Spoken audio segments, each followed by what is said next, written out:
வணக்கம். இன்றைக்கி காப்பியாஸ் வில்லேஜ் கிச்சனில் திருவள்ளூர் மாவட்டம் ஆவடி மாநகராட்சி அதை தான் நம்ம இன்றைக்கி பார்க்க போகிறோம். இது எங்கள் வீட்டாண்ட ஆவடியில் நம்ம வீட்டாண்ட பஸ் வரும், ஸ்மால் பஸ் வரும்.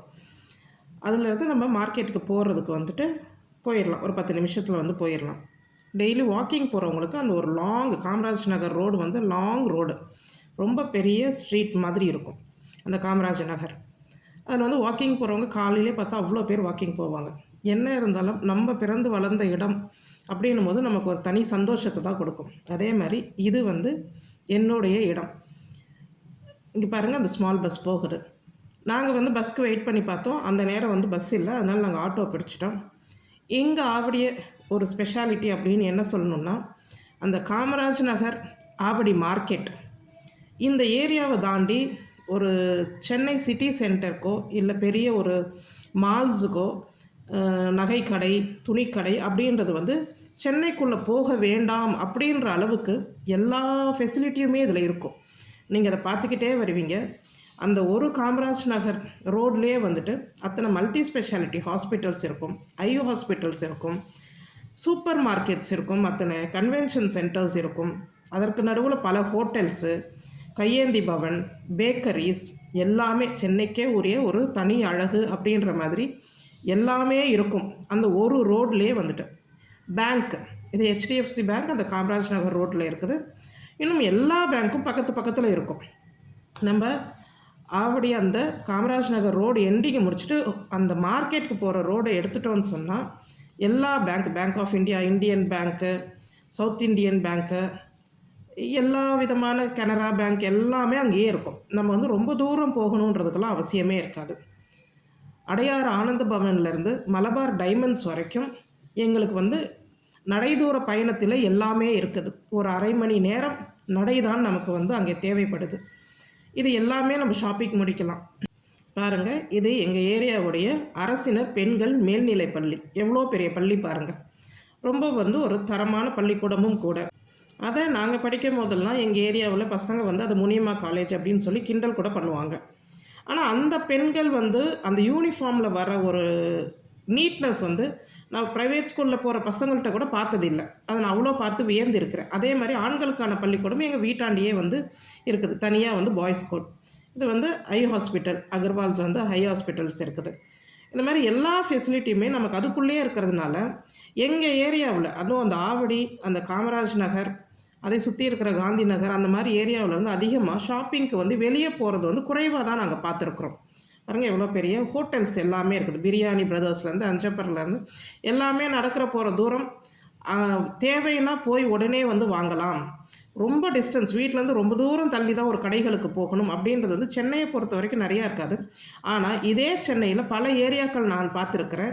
இந்த எஸ்கோலத்தூர் பக்கம், அந்த நிறைய ஏரியாக்கள், அந்த இன்டீரியர் கொஞ்சம் இன்டீரியர், மடிப்பக்கம் இன்டீரியர்லாம் போகும்போது நிறைய ஏரியாக்களில் அவங்க பக்கத்தில் கடை கூட இருக்காது. நிறைய அப்பார்ட்மெண்ட்ஸாக இருக்கும், பெரிய அப்பார்ட்மெண்ட்ஸாக இருக்கும். ஆனால் வசதிகள் இருக்காது. அதே மாதிரி எங்கள் ஏரியா பக்கத்தில் திருமுல்லை வாயில், வைஷ்ணவி நகர்லாம் கடைகள் இருக்கிறது ரொம்ப கஷ்டம். அப்போ இந்த மாதிரி ஒரு ஃபெசிலிட்டி எங்களுக்கு இருக்குது, எங்கள் ஆவடியை பொறுத்த வரைக்கும் இருக்குது. அதேமாதிரி அங்கே பாருங்கள், சர்ச் இருக்குது. ரொம்ப பெரிய கருமாரியம்மன் கோயில், 2ஆம் படை வீடு என்று சொல்லக்கூடிய கருமாரியம்மன் கோயில், ஒரு நாகவல்லி அம்மன் கோயில், சின்னம்மன் கோயில், கோயில்களுக்கு பஞ்சம் இல்லாமல் அதுக்குள்ளே இருக்குது. நிறைய கோயில்கள் இருக்குது. பள்ளிக்கூடங்கள் பார்த்திங்கன்னா அந்த காமராஜ் நகருக்குள்ளே பள்ளிக்கூடங்கள் ஒரு 30-40 பள்ளிக்கூடங்கள் இருக்குது, ப்ரைவேட் ஸ்கூல்ஸ். அரசு பள்ளிகளே ஒரு 3 அரசு பள்ளிகள் அந்த ஒரு ரோட்டில் இருக்குது. அதே மாதிரி அரசு மருத்துவமனை, நீங்கள் இப்போ பார்த்துருப்பீங்க அந்த சர்ச் பக்கத்தில் அவ்வளோ பெரிய அரசு மருத்துவமனை ரொம்ப சிறப்பாக செயல்படுது. இது மாதிரி எல்லா வகையுமே ஃபெசிலிட்டி இருக்குது. நம்மளோட ஏரியா அப்படின்னும் போது நம்ம ஒரு பெருமையாக சொல்லக்கூடிய அளவுக்கு அந்த மார்க்கெட் ஃபெசிலிட்டி தாராளமாக இருக்குது. எதையுமே வெளியில் போய் வாங்கணும் அப்படின்றது இன்றைக்கி இல்லாமலே போயிடுச்சு. ஏன்னா இன்றைக்கி எல்லா இடத்துலையுமே ஓரளவுக்கு பெரிய ஷாப்பிங் சென்டர்ஸில் என்ன ப்ரைஸ் தராங்களோ அதே ப்ரைஸை தான் எல்லா இடத்துலையுமே தர ஆரம்பிக்கிறாங்க. அந்த சூப்பர் மார்க்கெட்டில் கூட நான் பார்த்தது ஆன்லைன் விலைக்கே இங்கே பொருட்கள் விற்கப்படும் அப்படின்னு போட்டிருக்குறாங்க. இது பொன்னு சூப்பர் மார்க்கெட் எங்கள் ஏரியாவில் எத்தனை ரிலையன்ஸ் கடையில் இருந்தாலும் மற்ற சூப்பர் மார்க்கெட்டு அப்படியெல்லாம் இருந்தாலும் எங்கள் ஏரியா பக்கத்தில் பூந்தமல்லி சைடு வந்து டிமார்ட் வந்தாலும் இந்த கடைக்கு வந்து பார்க்கிங் வசதி கூட பத்தாத அளவுக்கு கூட்டம் வந்து அலைமோதும் இந்த கடையில். அப்படி ஒன்றும் அவங்க வந்து எம்ஆர்பியில் குறைச்செல்லாம் அவங்க கொடுத்ததெல்லாம் கிடையாது. ஒரே இடத்துல நம்ம எல்லாமே பர்ச்சேஸ் பண்ணலாம். நீங்கள் சரவணாக்கு போகிற மாதிரி, பாடி சரவணாஸ்க்கு போகிறவங்க வந்து ரொம்ப குறைவு எங்கள் ஏரியாவிலேருந்து. அந்த அளவுக்கு இந்த பொண்ணு சூப்பர் மார்க்கெட்டுக்கு வந்து அவ்வளோ கூட்டம் வரும். இப்போ அதை தாண்டின உடனே மார்க்கெட் ஏரியா தான். இந்த மார்க்கெட் ஏரியாவுக்குள்ளே நுழைஞ்சிட்டா நாம் வந்து காய்கறிகள் எல்லாமே வாங்கிடலாம். காய்கறி, பழங்கள் பாருங்கள். ஆவடி எவ்வளோ அழகாக அந்த இடத்துல வந்து கார்ப்பரேஷன் ஆனதுக்கப்புறம் அதை வந்து மாநகராட்சி பில்டிங் கட்டி அந்த இடத்த அழகு பண்ணியிருக்கிறாங்க. அதுதான் வந்து மாநகராட்சி பில்டிங். இது ஆவடி மாநகராட்சியோடைய கட்டிடம். இதற்கு பக்கத்துலேயே தான் வந்துட்டு ஆவடி கமிஷனர் ஆஃபீஸ் இருக்குது. அங்கே வந்து ஒருத்தர் பத்திரம் எழுதுவார். இந்த மாதிரி இந்த கடன் கொடுக்கறதுக்கு இந்த 20 ரூபா பத்திரம்லாம் இருக்குது இல்லையா, அதெல்லாம் எழுதுகிறவர் வந்துட்டு அந்த 20 ரூபா பத்திரத்தை வந்துட்டு 400 ரூபாய்க்கு விற்கிறாரு. அந்த மாதிரி அவர் ஒருத்தர் தான் பல வருஷமாக உட்காந்துருக்கிறாரு. இந்த மாதிரி எல்லாமும் இருக்குது.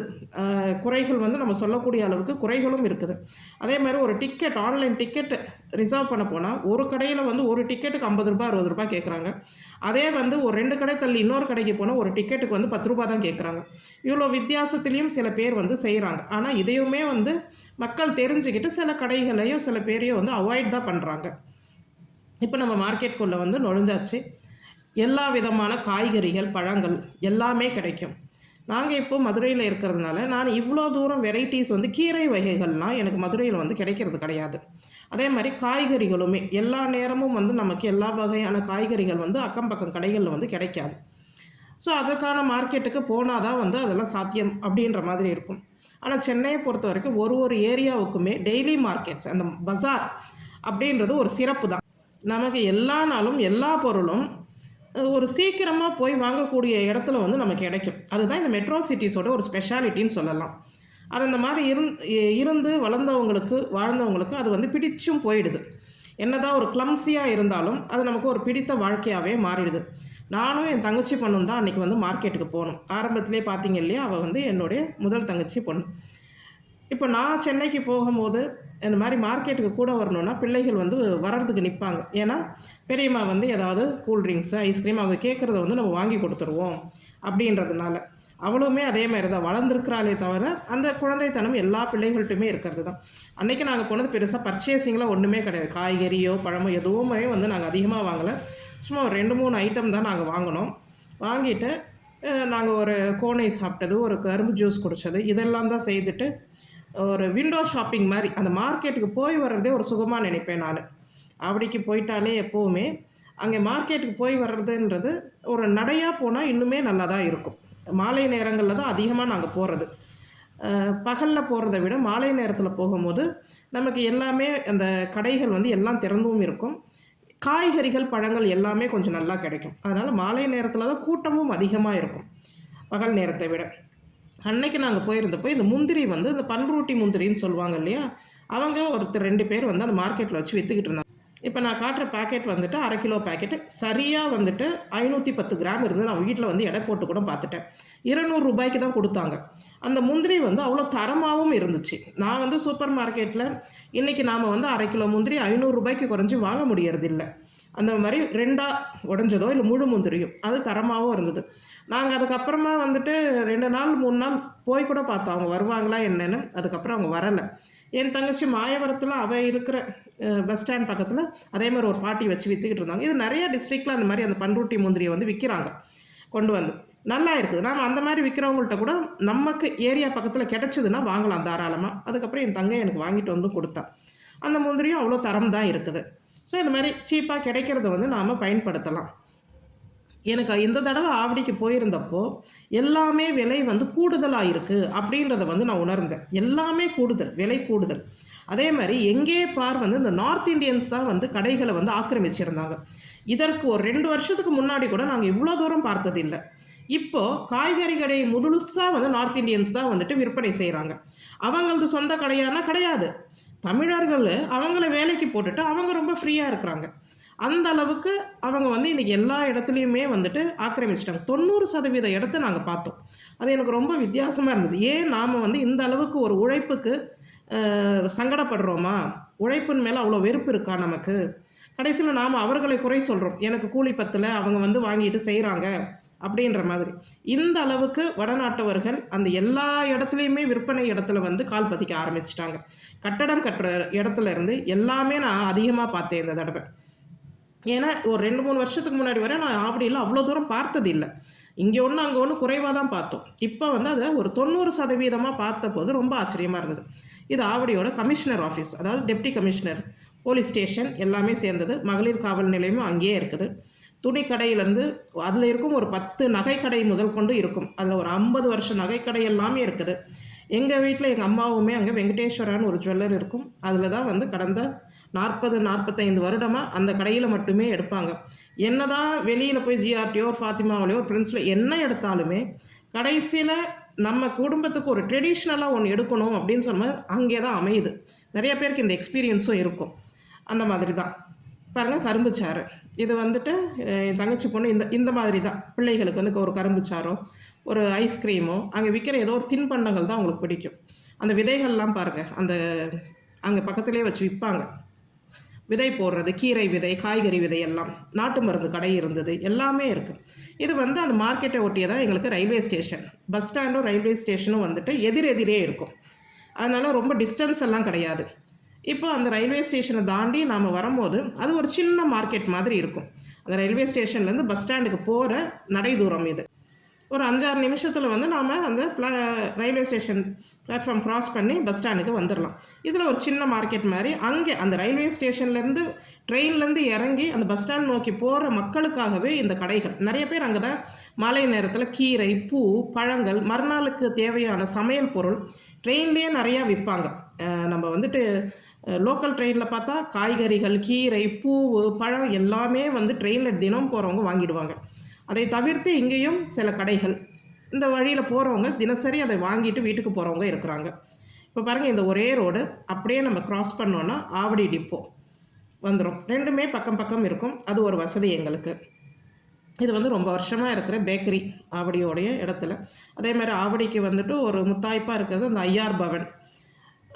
இந்த மாதிரி ஒரு சில ஹோட்டல்ஸ் பாருங்கள். இது பஸ் ஸ்டாண்டு, அவ்வளோதான். இப்போ நாங்கள் பஸ் ஸ்டாண்டில் போயிட்டு வெயிட் கையில் இருந்ததுன்னா அவ்வளோ தூரம் நடக்கலாம் முடியாது. திரும்ப அது ஒரு 1/2 அன் ஹவர் ஆகும் நாங்கள் நடந்து போகிறதுக்கு. அதனால் எங்களுக்கு ஸ்மால் பஸ் இருக்கும். போன உடனே பஸ் இருந்தது, ஏறியாச்சு. ஸோ இது ஒரு சின்ன ரீகேப் தான். அவங்களுடைய இடத்தை பற்றி சொல்லும் போது அது ஒரு தனி சந்தோஷமாக இருக்கும். அதனால் நான் இந்த பதிவை போடணுன்றதுக்காக தான் நான் இது ஒரு சின்ன வீடியோவாக வந்து எடுத்தேன். நான் அடையார் ஆனந்த் பவன் எனக்கு கவர் பண்ண முடியல, அது மட்டும் இதில் மிஸ் ஆகுது. எல்லாமே அடங்கின ஒரு இடம், நமக்கு சந்தோஷம் கொடுக்கக்கூடிய நம்முடைய பிறப்பிடம். அப்படின்னும் போது எல்லாருக்குமே அவங்களுடைய பிறப்பிடம் ஒரு தனி சந்தோஷத்தை தான் கொடுக்கும். உங்களுக்கு அந்த மாதிரி எந்த இடங்கள் பிடிக்கும் அதை வந்து நீங்கள் சொல்லலாம், பகிர்ந்துக்கோங்க. உங்களுக்கு இந்த வீடியோ பிடிச்சிருந்ததுன்னா லைக் பண்ணுங்கள். நன்றி.